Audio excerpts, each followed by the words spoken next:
I'm Eunice Ngwenya.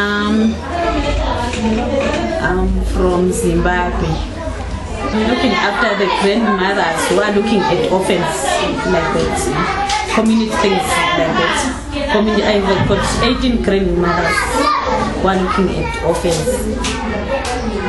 And then we distribute, sometimes when we got some sponsors, we give the clothes, food, especially every Wednesday.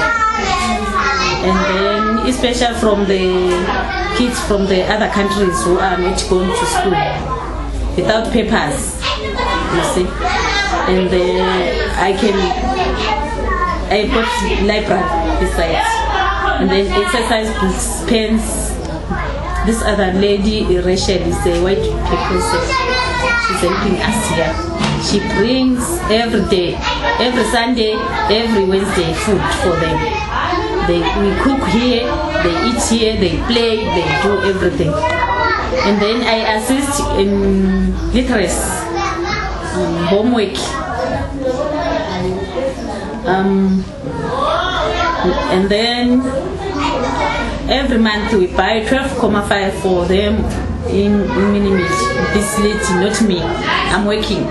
But my benefit is that it's not that amount.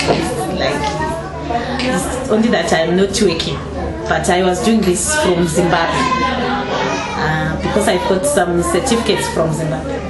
That's why I got this job. So orphans, I have to talk to the gogos so that they can how to keep their kids, how to talk to them, how to, you see, so that they can feel that they have got mothers, they've got fathers. Some of the gogos, they are going to start to cook, to bake next week. So it's our decision. Yesterday we was at Pitori for a old age trip. I was with them there. They enjoyed a lot. So for further information, especially on kids, they have to play, not to go loiter around Diepsloot. We have got a lot of things to do in this yard. They play, they eat, and then later they go home.